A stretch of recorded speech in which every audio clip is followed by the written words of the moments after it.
Good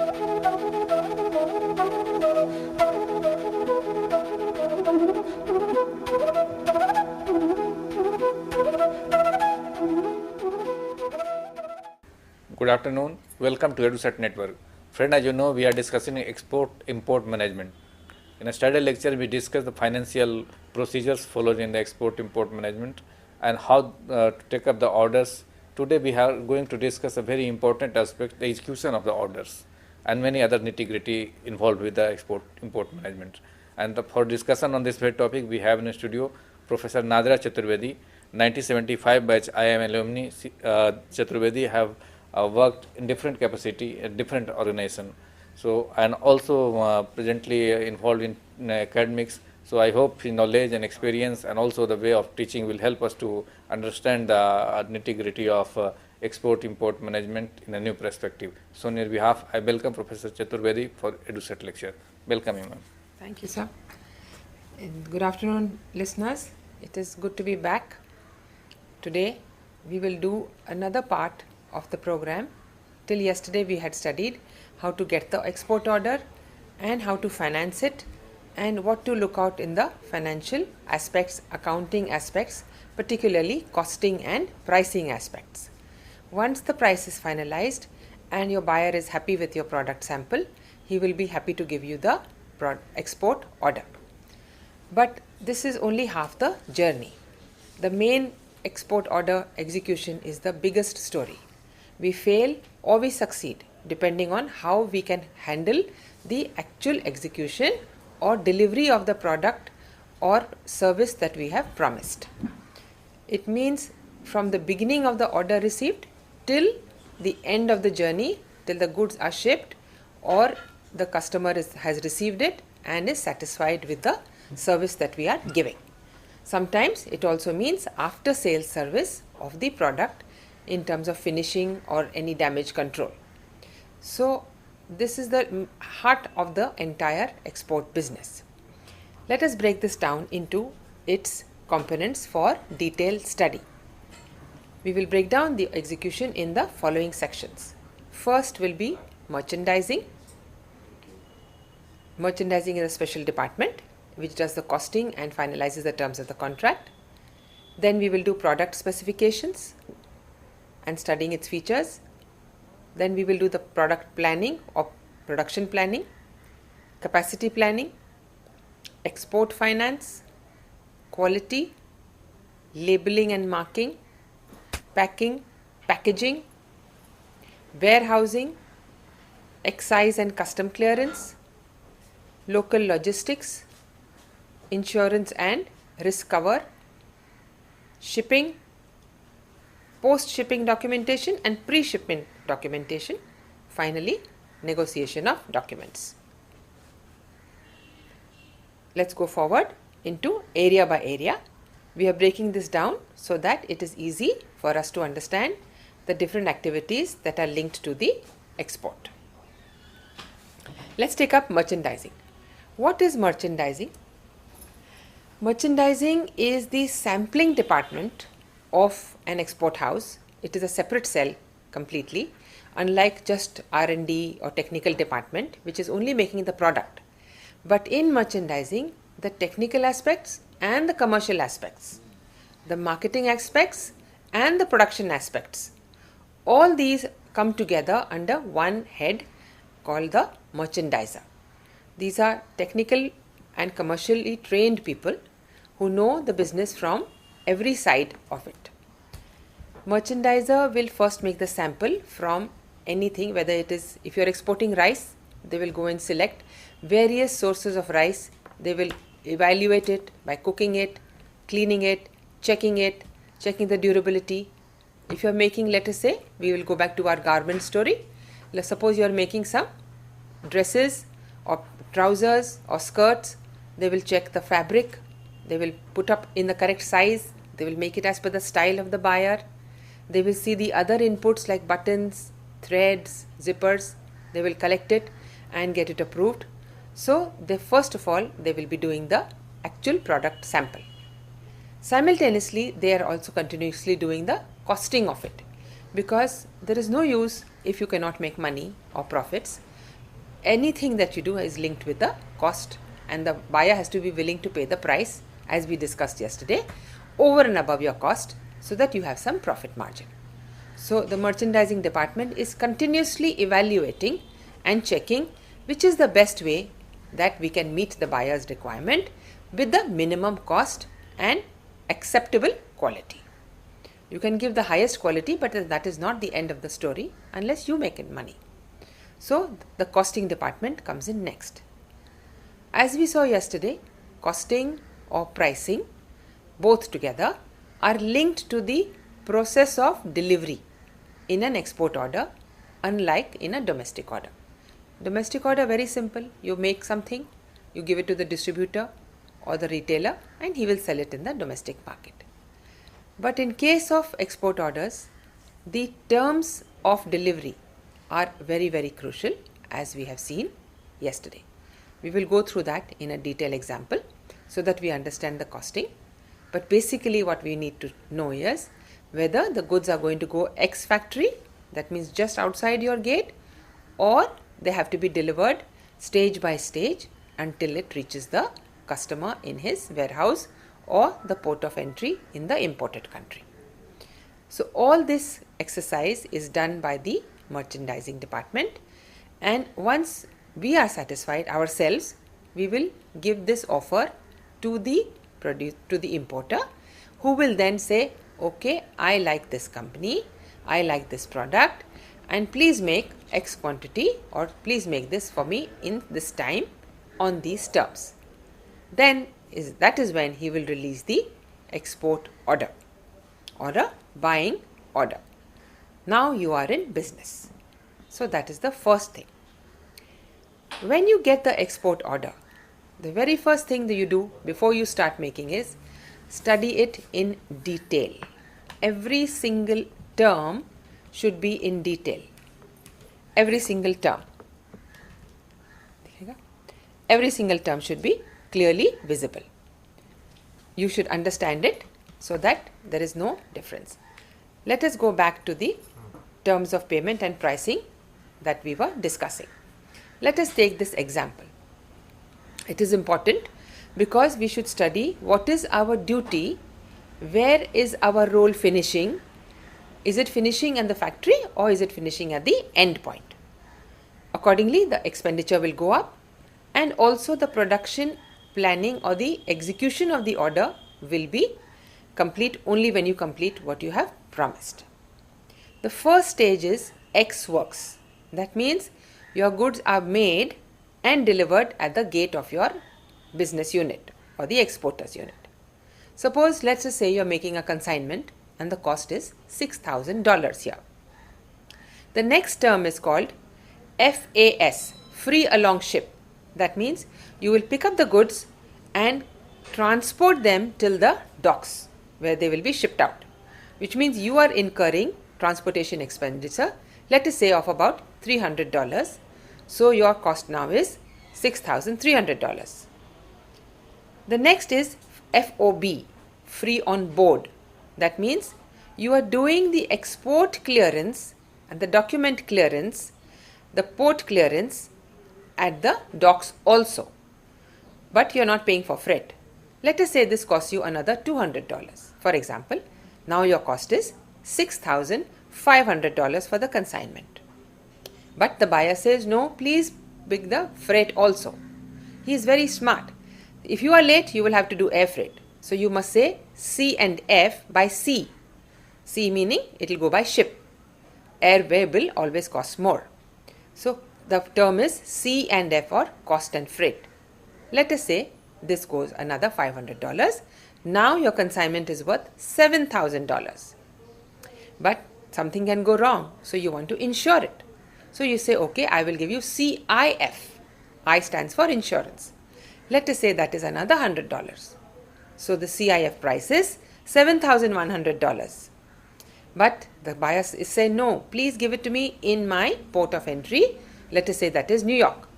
So you have another term called DES, or delivered ex quay meaning on the port of the buying country. So you are paying for the freight, you are paying for the offloading charges, and let's say this is another $100 of expenditure. So the total cost is now $7,200. He is still not satisfied. He says, no, please pay the import duty. Import duty not in our country but in the importer's country. Just as we have different tariffs for import of goods, every country also, to protect their domestic trade, has a tariff system for imported items. Assume it is just 10% for your item. Then there will be some handling charges locally. So all that put together comes to about $8,000. So the goods that started from your factory at $6,000 end up at $8,000 for the buyer. This is important because you are responsible for these expenditures. So in your budgeting, when you are executing the order, you must be careful to allow for all this expenditure and not use it all up just in the cost of production. So the budgeting exercise becomes very crucial depending on the terms. Once we are clear that we have got the order and the terms, the very first thing is study every term of the order. The export order will contain the unit price, the product specifications, shipping marks, labeling requirement, quality standards, bank payments, documentation. Every detail will be there, so it is good to study it. Let us assume now you know it, you are confident. Now we can begin with the actual process of execution. The next in line, therefore, is the studying of the agreed product features. You may have offered something, but in the negotiation, something else may have come up. So, what is the meaning of specification? For example, as we said in the food category, maybe you will say it should be fresh, or the age, or the source, the nutrient value, the fat value, the richness of it. Let us say it is apparel or garments. It will have a description, a size, the raw material specified, the weight, the manufacturing, the usage, design drawings. This is the meaning of product specification. Let us be clear what we have agreed and give only that. It is not important to meet, it is important to meet the quality as specified and not important to exceed it. Anything in excess, when we say uski quality bahut achhi hai, what is the meaning of this uski quality bahut achhi hai? It means the quality of the promise and the quality of the delivery are matching. It does not mean that you have to give higher than what you have promised, and it does not mean that your actual production is less than the sample you have given. That is the meaning of quality in the commercial terms. Both should match. Now let us see how we should actually do the order execution. In management, everything should begin with detailed planning. Clear planning, clear description, who will do this item, who will do this activity, when it will be done, timelines, how it will be done, what is the connection between two activities is very important if the speed and quality should be maintained. Speed meaning in time delivery. So every activity can be broken up into smaller items or activities. So we will give a job number or an activity number to our main order. Then we will break it up into booking of raw material or inputs. They may be domestic, they may be imported. If it is imported, we will need an import license. Then we need to get an export license. We need to get export finance. We need to open letters of credit or place orders for suppliers. Letter of credit if it is an imported item. Purchase order if it is a domestic item. We must have in turn a letter of credit from our buyer. We must book capacity for production. It should not be that we have booked a capacity for somebody else. We got the export order and now we don't know what to do. So we start buying from everybody else and giving it away, and our quality drops, our name gets spoiled, our reputation is damaged, and we will be endangering our future business.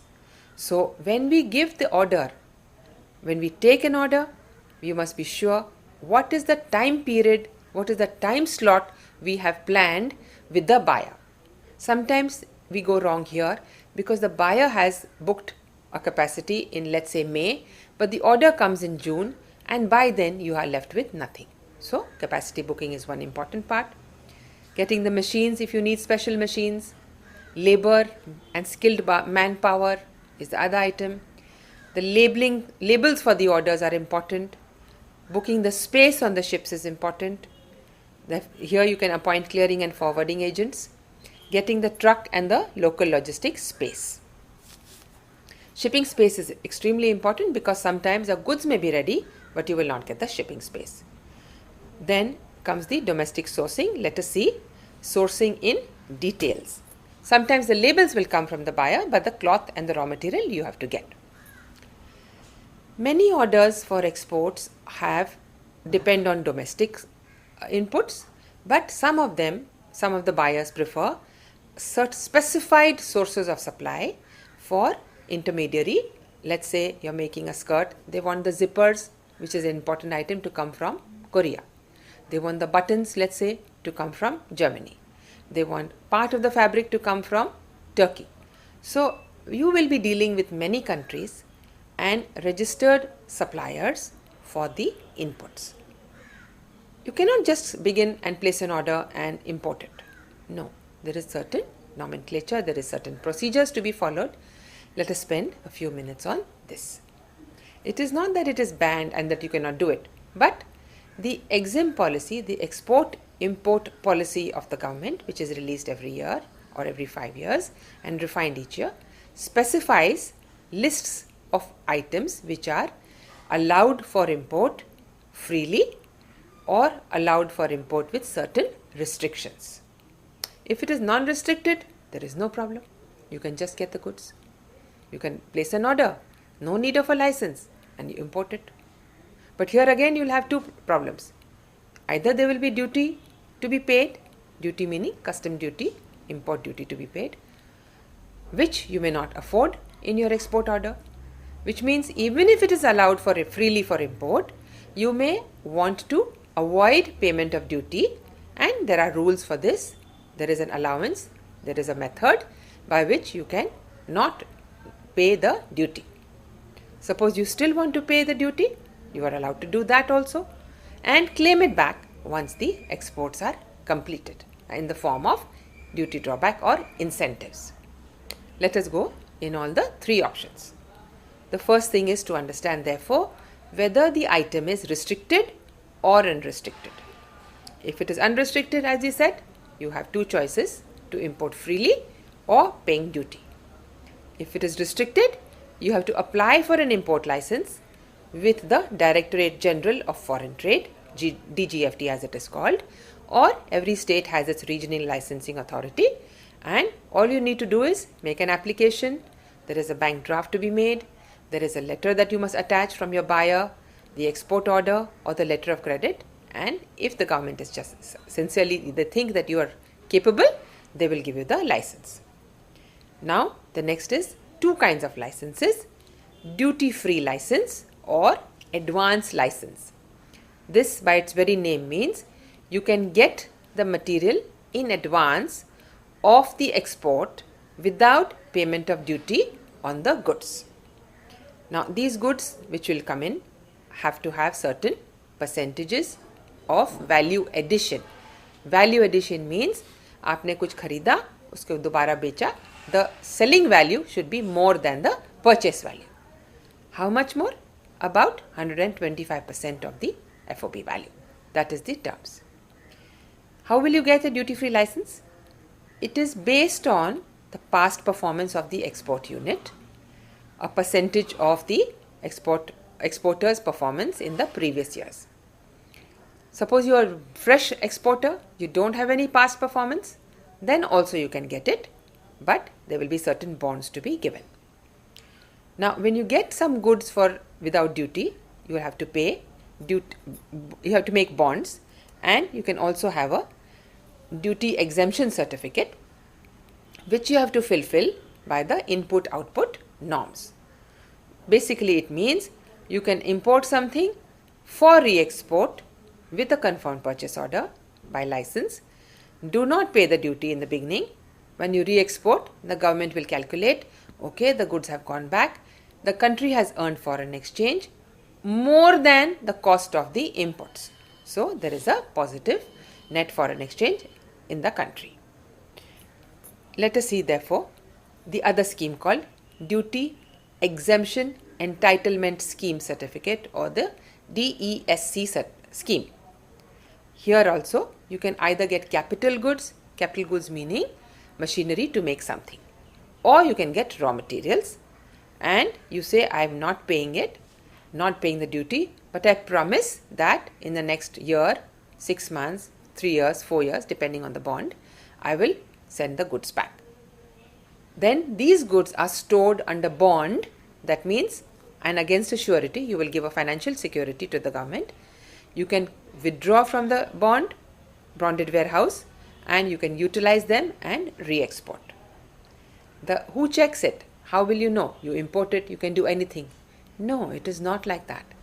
There are checking authorities. Excise, Central Excise and Customs Department have the authority to check the goods, to see that the registers which are maintained, receipt, utilization, re-export. How will they know how much you used?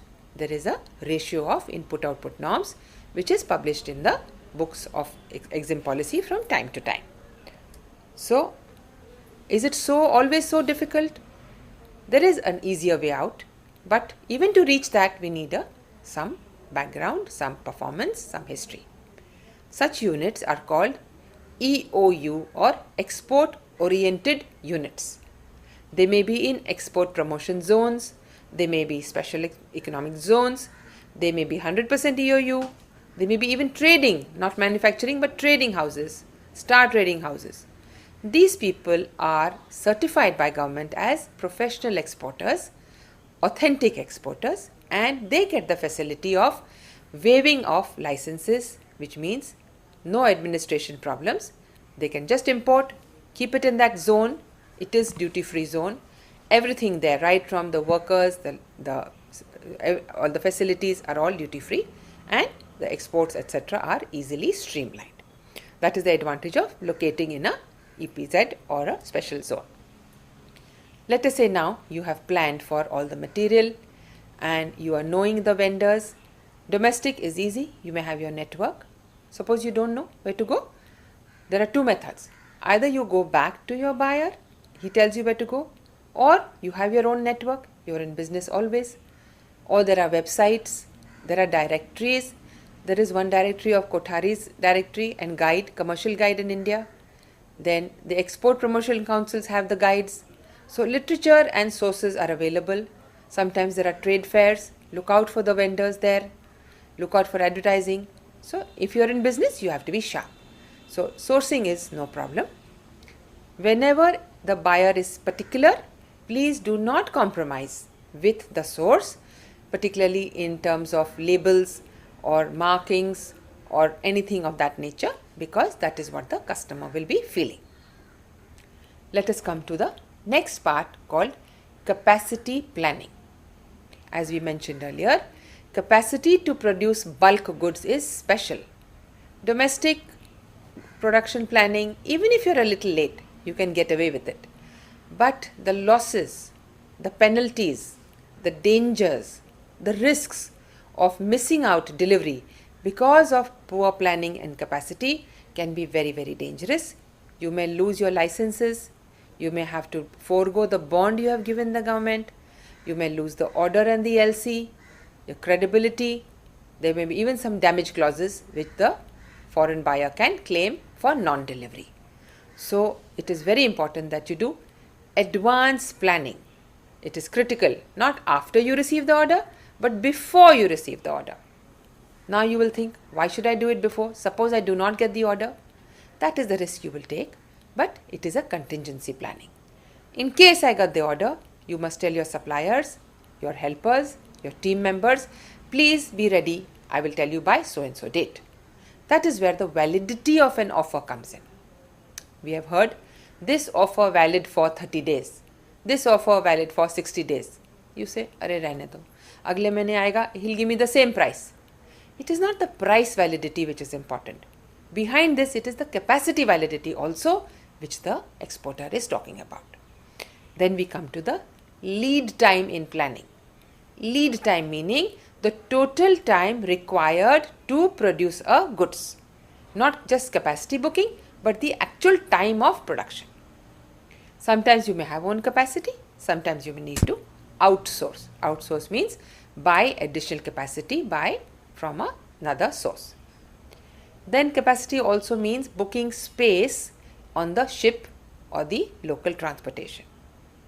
Capacity planning also means booking of extra casual labor or skilled labor. It means basically sometimes it's important to plan quota.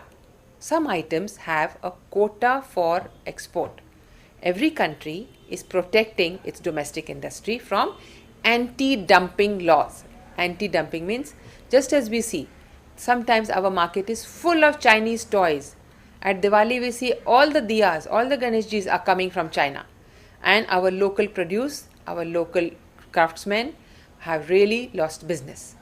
To protect this, there is something called anti-dumping, and quotas are levied that a country will sell only this number of total imports. So you have to plan also your quotas. You can also buy these quotas from other people who are in the trade but who are not going to supply, and you can pay them a premium. So the capacity planning is done. Now you come to the funding of your exports. Maybe you are rich enough, maybe you have enough working capital, but suppose you do not have enough money, you can avail of export finance. We saw this yesterday. Export finance is given by commercial banks. Also there is a special bank called Exemption Bank, Export-Import Bank, for export order financing.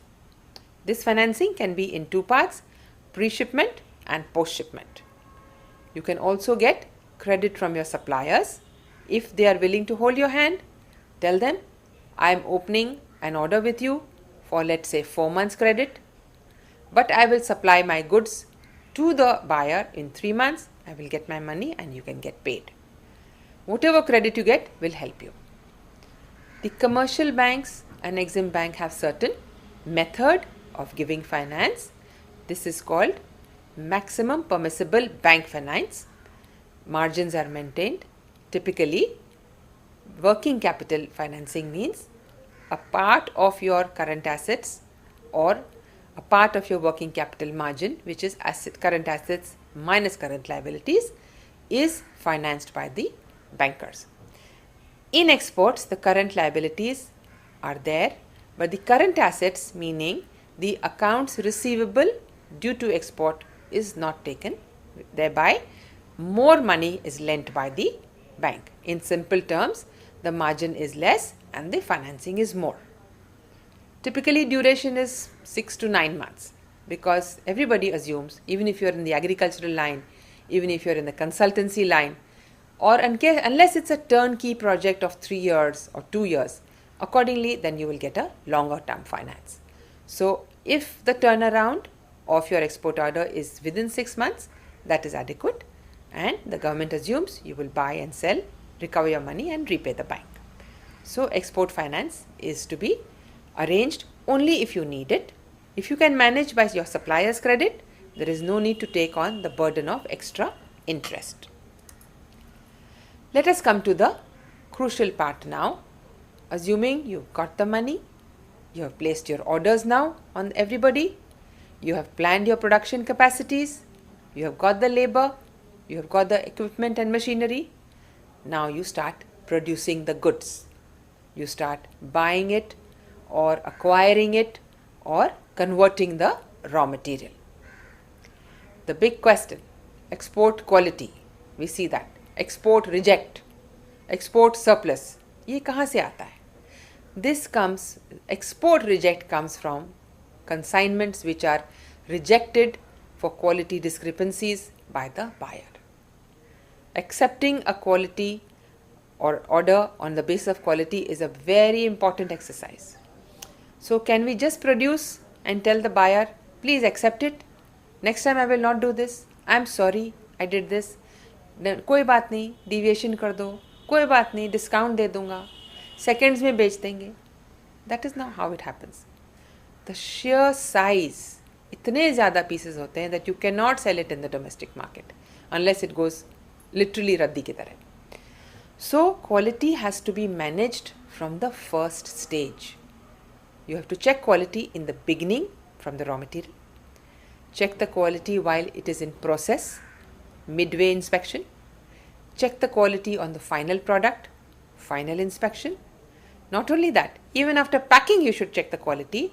By mistake you should not have put the wrong size or the wrong label on the finished goods. Even that can lead to rejection. We see it. अरे large लिखा है but ये तो बहुत size छोटा है. I think ये small था लेकिन लेबल गलत लग रही है. That is also a rejection. So quality means checking every stage and conforming it to the original sample. Where is the original sample? We have not spoken about it.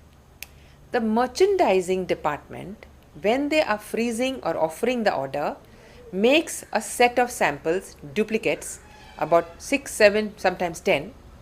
2 or 3 are frozen by the buyer, 2 or 3 are frozen by you, and some are given to the manufacturing shop floor that this is the correct size or sample to be made. So when you checking the quality, you check it with the sample. That is why it is a sample is important. Other than this, there are also certain standards which are made. ISO 9000, 14000, some of these BIS, these names are heard very often by us. They are giving a credit or a authority for the kind of quality that is to be made. What is ISO 9000? It does not mean any particular specification of a product, but it means how it is made and how the business is run and quality is controlled. It is the processes. It is certified by an agency and we know that everybody in the company will conform to a set practice or procedure to ensure that that quality is produced. There are also international standards in many cases, especially for food, pharmaceuticals, even for clothing. Anything that touches the body needs that. Anything that is consumed will have stricter standards like expiry date or friendly weather. So there are standards for input outputs, there are standards for final, even for packaging there are standards. So all these quality standards must be checked and maintained. Who does the quality checking? There are 3 or 4 agencies that will do the checking. Number 1, it can be done by the buyer's representative. Number 2, it can be done by an agent in India who the buyer has appointed. When I mean buyer's representative, that person travels here. Otherwise, the agent is already stationed here. That is the difference. You can also say own certification. Or there are government agencies in the inspection agencies authorized to evaluate and inspect. For example, let's say you're sending out pure silk material.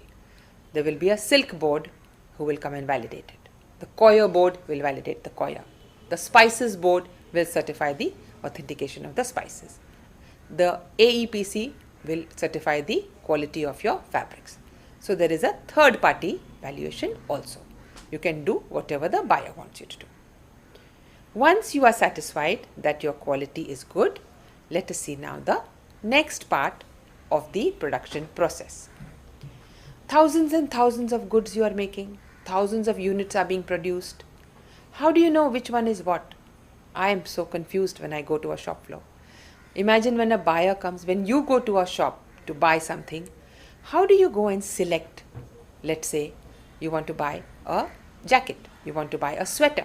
It's cold, you want to buy a sweater. First thing you will go and see is the size. भैया इस size में मुझे variety दिखाई. Then you say no, this is too big. मुझे थोड़े light sweaters चाहिए या मुझे heavy sweaters चाहिए. So then next stage after the size, you will go for the quality of the thickness or the specifications. Then you say नहीं ये color नहीं अच्छा. So you start going for the color variety. ये color ठीक है लेकिन इसका style ठीक नहीं. So you will go for the styling of it. Suppose you are doing food grains. You want to go and buy the rice. You will say भैया मुझे दिखाइए जो लंबा राइस है. फ्रेग्रेंट राइस है, क्वालिटी वाला है, या प्राइस के हिसाब से. So there are different specifications, and this marking should be there on any product, any service, so that the customer who is going to use it, not manufacturer knows his job, but जो लेने वाला है, जो खरीदने वाला है, he should be able to understand कि this good is meant for me, or the selection process becomes easy because of the labeling. So labeling, the art of labeling on the goods is as important as making it. If you put a wrong label, it is gone. Then you cannot sell it because it will not fit. It will not be consumed. You cannot call basmati rice, produce it, and if you put the label of parmal chawal, you will get that lower price. So labeling has many functions. The very first purpose is to inform the customer of the usage, to declare the quality and the contents. That means this label is, this is for this. Instructions for use. Instructions for care. What is the meaning of care? Many times you will see on garments, care, handle with care, washing labels, ironing labels, bleaching, do not put in the sun, etc. These are required so that the correct usage is there to ensure the life of the product. Basically to avoid misuse. Then a label also can show the size or the dimensions of it. Many places have it, the manufacturer's name. This is important. Not only this, the country where it is manufactured. Our goods are global now. We make in India. Maybe we go to America and buy our own goods. You might find that. You go to Korea, you pick up a label of America, but it says made in Vietnam, made in China, made in India. So the country of origin is also mentioned. There are certain items which are of perishable nature. Perishable matlab kharab ho jayega beyond a certain date. Pharmaceuticals, food items. For that there is an expiry date. Labels also have to be in the local language. Like suppose you are sending something to Canada, it should be in English and in French. Suppose you are sending to Egypt or anywhere in the Gulf, it should be Arabic and maybe English as specified. So labels has the, how are the labels made? Of what material? It can be of cloth, card, adhesive, they can be in the booklet form, they may also have symbols and writing, like dry in sunlight will show the sunlight, sun rays, or they will show clouds. Ironing, they will show an iron and they will say how many degrees, and sometimes even color coding for different sizes. So the label is important, and the sourcing of the label. Please check the label, what it is written. The quantity of labels will match the order quantity that the buyer is asking for.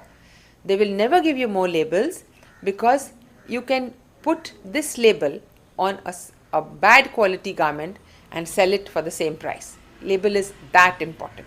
बहुत ज़रूरी है, very very important. The label of the final brand can just get you higher prices. So it is counted, accounted for. That means reconciliation. जितने आए उससे maybe 1% more is all that you will get. So let's say now you have produced it, you have labeled it, and your quantity is ready. What is the next part therefore? You are ready for shipment. But you cannot just send your goods out. You need, they might, why can't you send it? कपड़े बना लिए, hanger पे डालो, भेज दो. Oh no. खाना चावल ले लिया, बोरी में भर के भेज दो. No. How will the customer buy it? They will buy it in unit. Unit of sale means in the retail shop or in the storeroom or even in the warehouse, you will say 1 kilo rice or 1 jacket or 6 jackets or 1 size. So a unit of purchase is to be packed in a unit wise, not in bulk. The export order is bulk, consignment, but every unit is individually packed. There are two words, packing and packaging. Any difference? Packing क्या है? Packaging क्या है? Packing वो है जो bulk में जाएगा. Packaging is the outer cover for every single unit. That means एक unit package में जाएगा and the whole bulk will be packed into a container. Therefore, the use is to protect it from dust, damage, any contamination, any scratches, sometimes even pilferage. And packaging is for the full consignment to stay together so that you do not lose it. Never save money on packaging.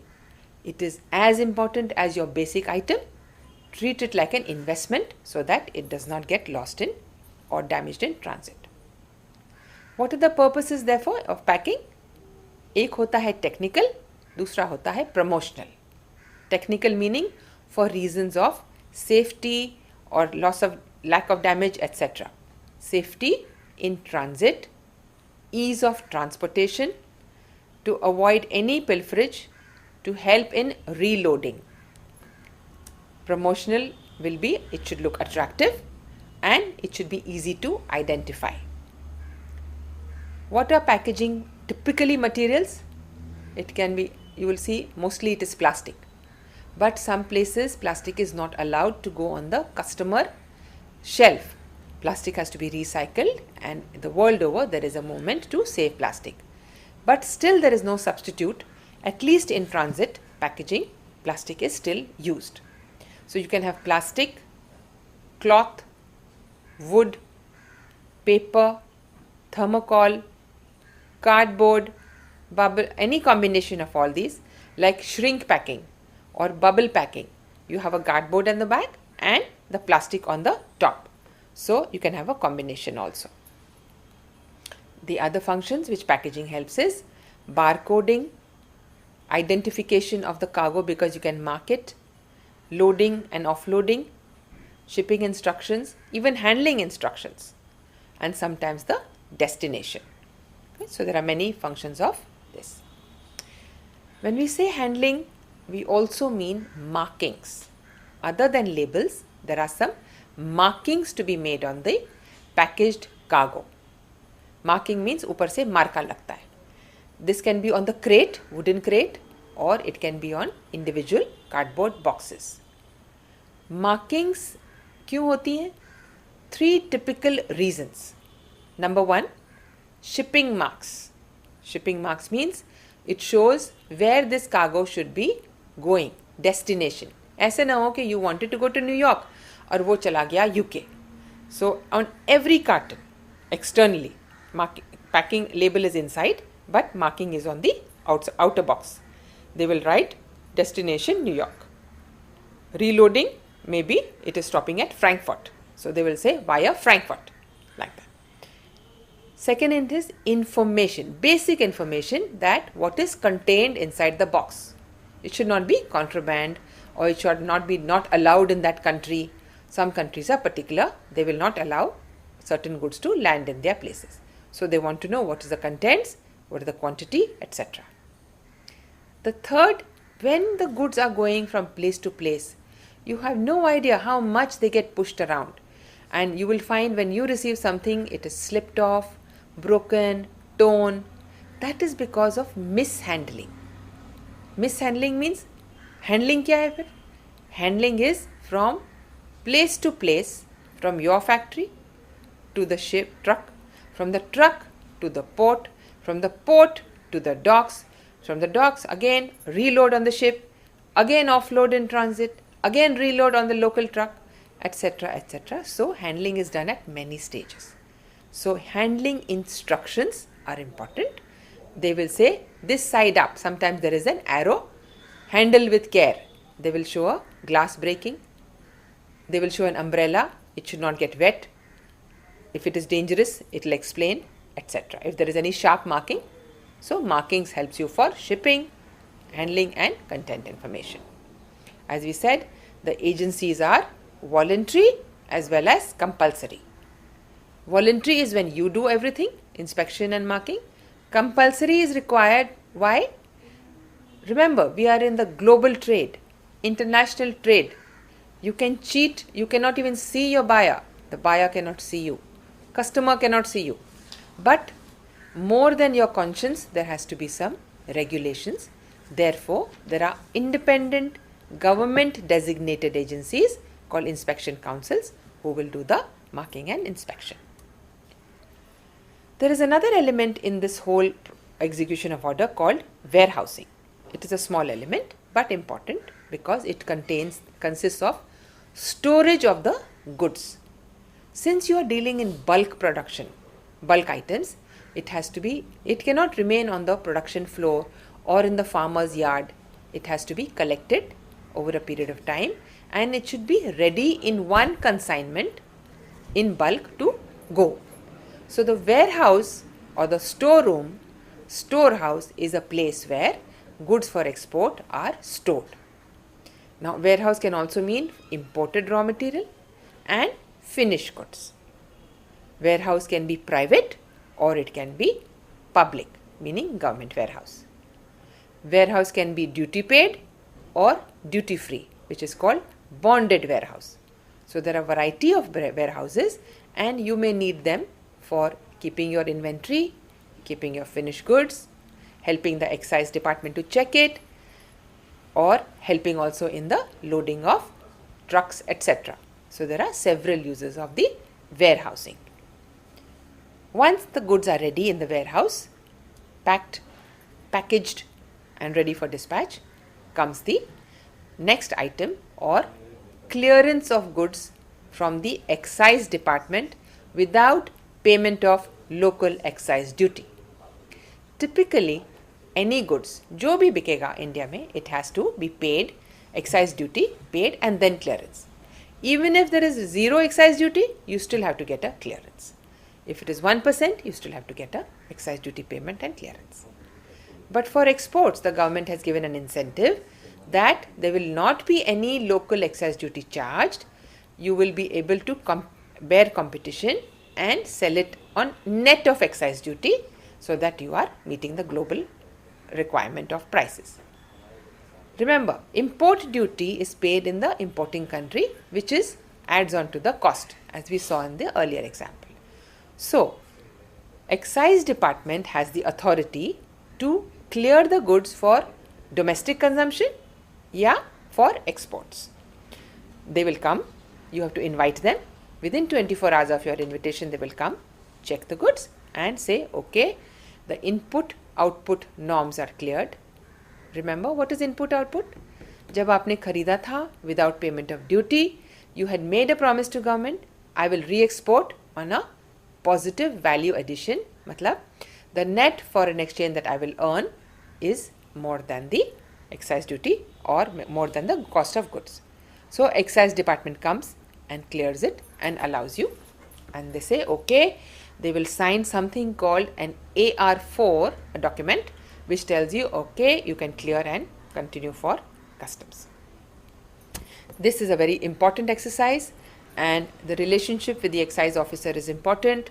He will come and check it. Keep your registers ready, keep your books ready, keep the goods easy to identify because he may not understand what you are telling him, but you have to help him there. And it is not necessary to pay any extra fees or any duty. It is the duty of the inspector to come and check this without any payment. Now the goods are ready for export, so you are almost nearing the end of your exercise in the factory and the goods are ready for shipment. Wonderful news. Happy, all that work, all that labor, day and night, extra shift calm, absolutely labor is tired, managers are tired, goods are now ready. How will you send these goods from your factory to reach the import country? This is called the clearing of the goods or shipping of the goods. It is done in two parts. If you are near a port of exit, port can be by sea or by air. Then it is a little easier, but many cities of production are away from the city. Where are the ports?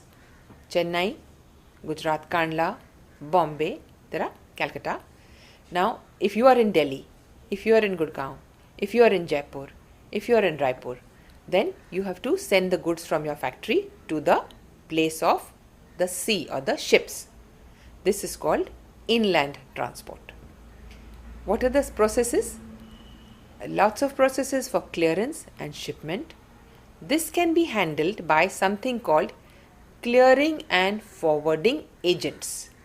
They are not your own people, but they are important. Let us see the work that they do. They first arrange for a local truck pickup.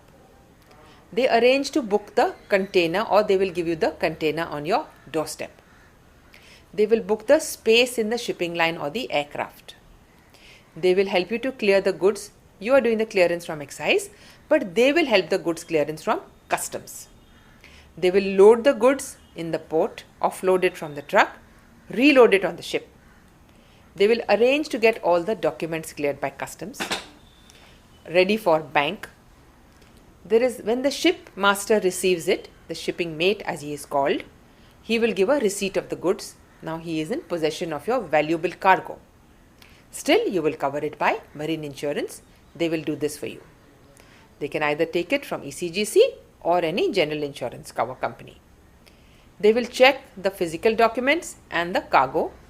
They will have the customs people checking the physical documents and the cargo. Once it is accepted, you will get something called let export document, and they will issue the post loading certificate. So all the work from your factory till it is loaded on the ship is handled by the clearing and forwarding agents. They are experts in their area, and it is better to give them the job than try to do it yourself. Now that it is loaded comes the documentation. We hear a lot about documentation. क्या करें, what is the document, what is required, custom clearance, bank negotiation, क्या सारी चीज़ें होती हैं. Basically, there are 2 or 3 kinds: commercial documents and regulatory documents. Commercial means obviously for any paper that helps you to get the money or payment from your buyer. Regulatory means any paper that is required by the government to see that there is no cheating, there is proper imports, there is proper re-export, and that the money is coming into the country and not just going away from the country. We will do more of documentation in tomorrow, but very briefly, it means export license, import license, rebate, AR4, etc. Nowadays, it is all computerized, so you have to have an EDP number and you can get this. Once you get all the documents cleared, check them so that nothing is missed out. There are lists for different, whether it is by air, by sea, by post, or by road, or even by courier. You can send valuable things even by courier. That is also taken as export. Collect all the relevant documents. Collect what is called the most important bill of lading, that is proof that you have shipped it. AR4, that is proof that you have got excise and custom clearance. Proof of post-loading certificate, and now you are ready to present it to your bank for collection of payment. These documents also have a great function, 4 functions. One is for bank negotiation, second is for getting your incentives, whether it is duty drawback or closing the license bond. Third is to get the bond clearance so that you don't know bonds are pending. You've already exported, now you must get your liabilities cleared up. Last but not the least, for getting some post-shipment finance. So you are now completed your order. Happily, you have to trust the good shipping line. Take a good shipping line. Do not compromise. Take your marine insurance cover so that in case of any untoward accident or any problem, you are covered. Take the ECGC guarantee and inform at every stage. Be in touch with the buyer and continuously tell him in case there is a delay, in case it is starting. So he is prepared with his money to clear the goods from his customs, imports, his clearing agent who will do similar job there, and the goods should reach the final destination. So now you have completed the order, and satisfactorily, if everything goes well, you will now get your export money and stay in your business. Tomorrow we'll do more details on incentives and documentation. For today, let's hope you have understood the intricacies, the detailed planning, and the importance of quality and documentation. I would be happy to have any questions. Okay, as you said that documentation is very important, but in cases somebody miss it out, Right. what repercussion will have, and that repercussion could be mitigated, because it is generally expected that sometimes one can do such errors. See, there is no remedy like that. It is being very careless that you do everything with your goods and material, your people, your machinery, and even packing, labeling, but you're missing out documentation. It is better then to handle this to professional people who are handling documentation. Even your clearing agent will be able to help you, because for them it is a daily exercise. For you, it is new. Yeah. And keep a record, keep a checklist, make a master list, keep a checklist. A department is there called Import Administration or Export Administration. It is this department's duty to check just this. He may be a CA or he may be just a merchandiser. But other than production people, other than finance people, you have a separate person who's handling all this. Even then, suppose you do miss out, you must have a relationship with your buyer to generate a duplicate paper of any sort. Also a relationship with the government to say, okay, this is missed out, but the other papers are proof that this has happened, and they can generate a under bond or under special bank draft, give you a duplicate paper. So I would say take all the three precautions of all the levels. Okay, so as you said, the consultancy is also available. Consultancy is So available, some are, and it's better to do that. Okay, so where one can get information? Here, there some are The Export Promotion Council will also help you there. They have a department also, and all these promotions and the private people are doing it. As they are called clearing agents or clearing houses, they will do everything in the documentation. From A to Z, they will handle it. Okay. Import agents, export fine. agents. Given in time of information revolution, some are just having information available on the internet, and in that case, it gets leaked, or somebody hacked it. So in that case, what? No, they cannot do anything with your information in that sense, because it is a collection of documents, and although there is an EDP clearance in the customs per se, but all the licenses and everything are not just given on the net. You have the hard copies, and documents negotiation is by General hard habit copies. often. Everything is hard copies. So even if one paper is leaking, there is no worry about that. Okay. There is no worry. Information, if there's somebody can do business on that. Bill of exchange is an important document which you should not part with. It is like a check. It is like a, in fact, like a draft or a check on, personal. Okay. So anybody who gets the bill of exchange, you can take the money. Okay. So that is an important document. So, well, friends, I hope the lecture must have benefited you, and as comes out from the discussion that it's not an easy task. It's requires number of things that need to be performed carefully. So the caution is the main thing in carrying out the export-import business. So with this word, I would like to conclude the lecture here, and I thank all of you for watching the lecture. And on your behalf, I thank Professor Nadra Chaturvedi for giving such an insightful lecture on the export-import management. Thank you very much.